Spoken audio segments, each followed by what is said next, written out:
Hey everyone, and welcome to week 4 of our series on prayer. And so, if you haven't been with us over the last couple of weeks, we first started off with just talking about how prayer is relationship. And the idea of prayer is kind of changed when we understand the idea that there's a God who wants to have a relationship with us and wants to know us and be known by us. And that just changes the way we come to God. It changes the way we come to prayer. It changes the way we interact with prayer and interact with God. Week 2, we looked at how prayer impacts our lives, but not only that, we talked about how it's a conversation and it's something that we go to God with, and we need to take time to let God speak back, and how it's a dialogue. And if it's a God who really wants to have a relationship with us, then we also need to give space for him to be able to have that relationship with us, for him to be able to have that place to respond in our lives and have input in our lives and influence in our lives. And sometimes God does that through the Bible. Sometimes he does that through an audible voice, though usually not. That's usually not the case. Sometimes he does it through a leading or a impression that we get in our spirits. Sometimes he does it through conversations with other people. But God responds in different ways, and we need to give space and place for that to happen in our lives. Week 3 last week, Steve talked about just some ways that the model prayer that Jesus gives teaches us about prayer, about how we have this place of coming before our Father, who is a relational God. And he calls us to come with this reverence and this awe, but also this comfort, and to have a relationship with him, and to pray for our daily needs, to pray that his will happens on earth as it is in heaven, to give us power in our relationships with other people. And how this prayer really is more than just a rote memorization, a prayer of rote memorization to memorize and to say every day, but it's really just a framework for which we pray. Prayer is probably, if I'm being honest, one of the hardest spiritual disciplines out there. There are some others that may require more of us in some senses, as far as giving up something, fasting or simplicity. But as far as the difficulty of consistency, difficulty of figuring out, prayer is probably one of those hardest ones. And I can tell you many times in my life where I felt the call to continue to pray and just struggled with getting that routine and that rhythm in place. I remember I went to Bible college, and one of the professors and the president of the Bible college, in fact, he loved prayer. Like, his life was centered and built around the idea of prayer.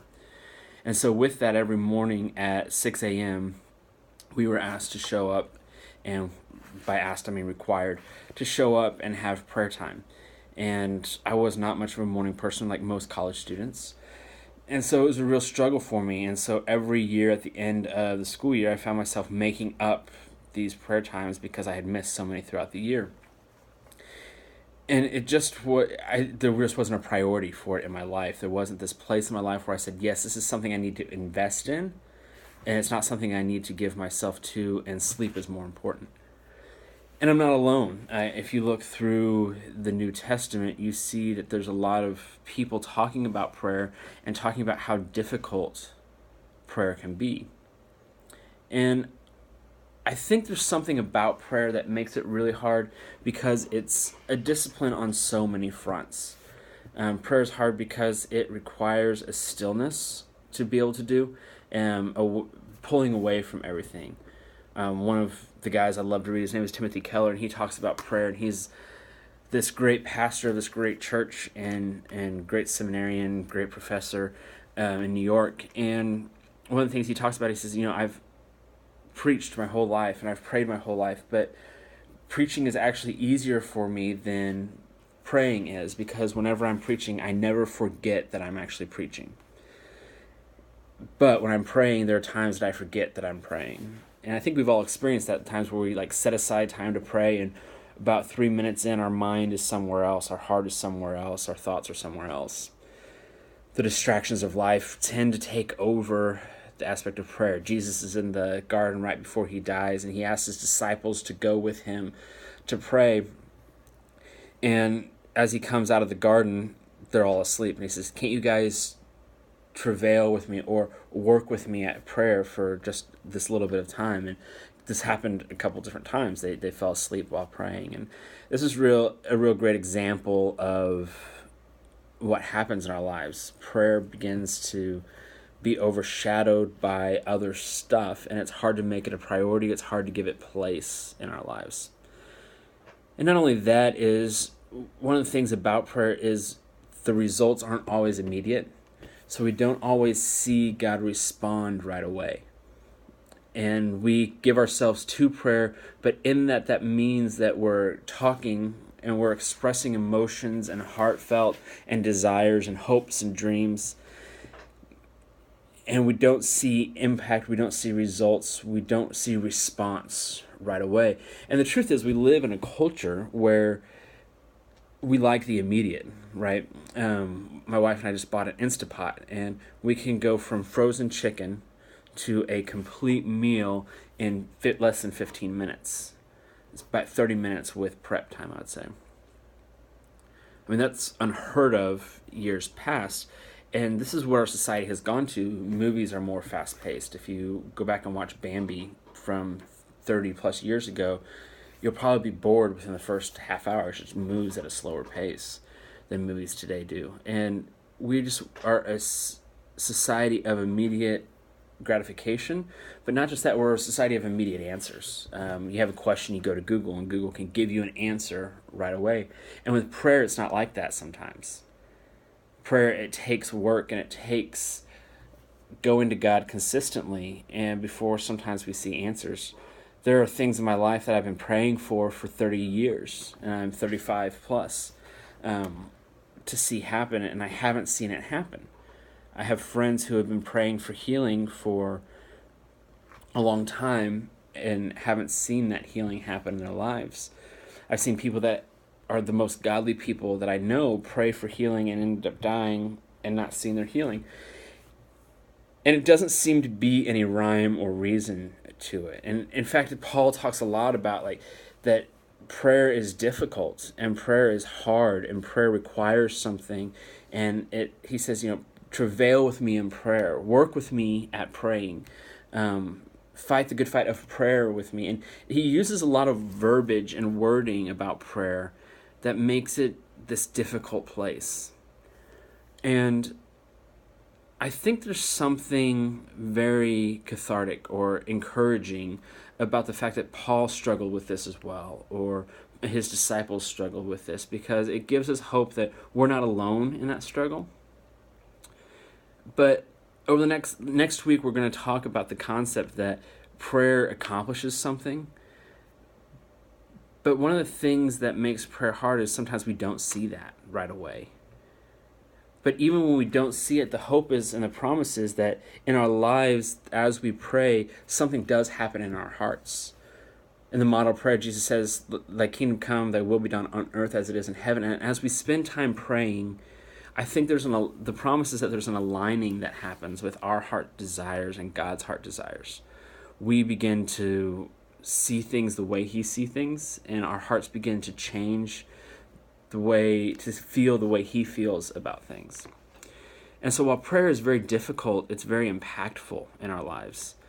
And the truth is that Paul calls us to pray without ceasing and to pray continually. And I don't think that necessarily means that every moment of every day we should be praying, and if not, you haven't arrived spiritually.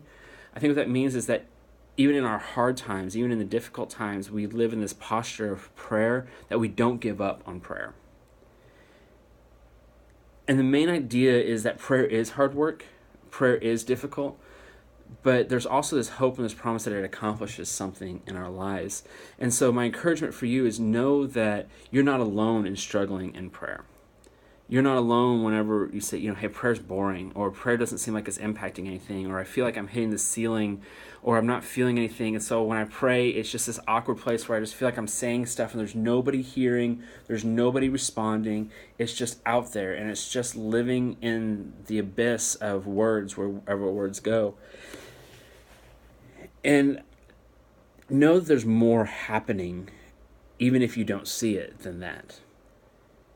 And even if your prayer life is very simple at this point, and it's very basic of, God, help me today, help me see you in simple things, even just reciting the Lord's Prayer, whatever, even just praying for meals, I would encourage you and I would challenge you to find ways to expand that even in the hard places. Because I believe that there's outcomes in prayer even when we don't see them. And there's promise in prayer even when we don't expect it. And there's something that happens in our hearts, even if we don't see physical stuff happening around us. There's stuff happening in our hearts where God, I believe, changes our hearts through our prayer life. So find places where you can pray, even if you feel like nothing's happening, and see if that doesn't impact the way you live. I'd encourage you to find a notebook, even if it's an old journal that you promised you'd write in every day and you haven't. And as you pray, like, write down your daily prayers, like one thing that you're praying for today. Start writing your prayers out for one thing and make it a consistent thing and do the work of prayer. Because as we do the work of prayer, we see the outcomes of prayer. And see if if you don't start seeing that thing differently.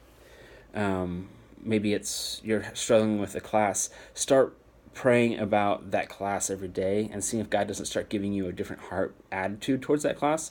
Maybe it's a family member, maybe it's a situation, maybe it's a relationship.